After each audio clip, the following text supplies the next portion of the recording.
So driving, just dropped off Omi, hit the car wash. Last time I was talking about blood pressure, hypertension, well not hypertension, but about blood pressure, how it's a pretty good indicator of how healthy a person is.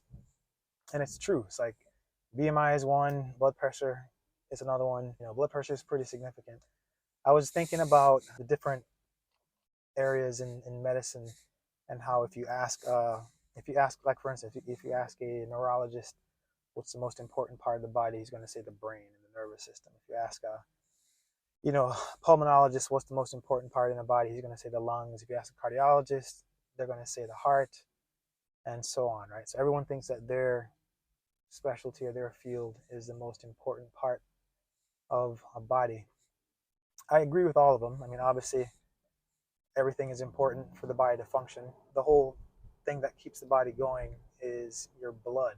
Like whenever I want to get a patient's attention, if they're not really tracking with me on the importance of something, I say, look, let's just break down the body real simply. It's like if I was to poke a hole in your artery on the side of your neck, if I took a knife and cut the side of your neck, what would happen to you? And they're like, wow, that's kind of graphic. And they go, I would bleed. I said, okay, great. And then what would happen after about 10 minutes? They come to the conclusion, well, I would die. I'm like, exactly. You would die because you have no blood in your body. So blood is actually really important for a body to function. So you have to have blood flowing through the body in order to live. The main thing to keep you alive is oxygen. So blood is super important because that's what has the oxygen that we need so all the cells can live. So whenever there is no blood flowing through the body can't live. It's just that simple. That's why we do CPR, cardiopulmonary resuscitation. When you see somebody who just falls and just goes unconscious, the first thing you worry about is heart and lungs. Is blood flowing? Is there oxygen in the blood? So cardiopulmonary resuscitation, that's the first thing. Actually, I don't know if you guys watch football. There was a Buffalo Bills player, Damar Hamlin, was on the field and get an injury that caused his heart to stop, and you could see it. He just, as the heart stops, the person collapses. That's just how. That's one of the things that you see when a person has an issue like that. When their heart stops, boom, there's no blood getting to the body, so the body just shuts down. It's like flipping a switch. It's actually kind of wild to witness, and I think the whole planet got to witness that. So that kind of shows you how important it is to have blood flowing through the body. Otherwise, the body just does not function.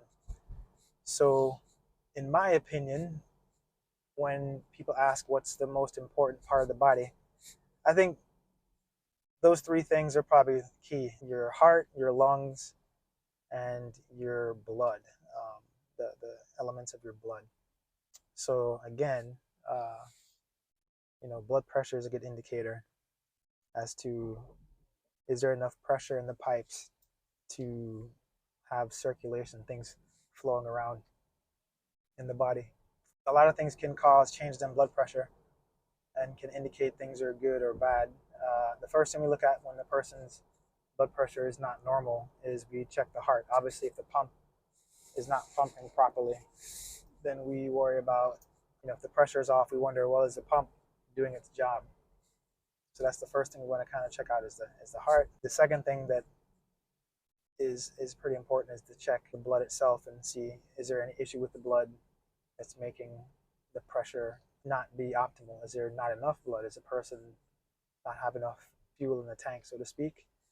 Or is the fuel in the tank something wrong with it? Is the blood too thick?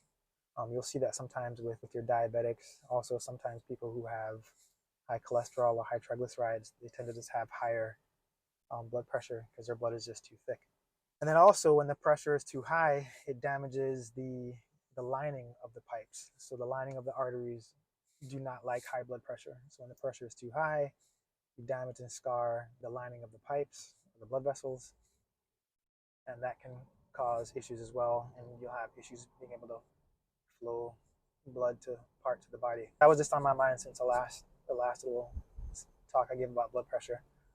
So yeah, when you think with blood pressure, just remember when you're resting, it should be about 120/80. And again, the 120 is systolic, and then the 80 is diastolic. Systolic is when the heart's squeezing, diastolic is when the heart's relaxing. And that's what we expect to see.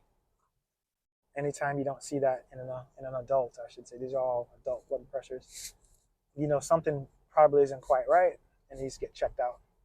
You guys can check it on your own and see what it's doing.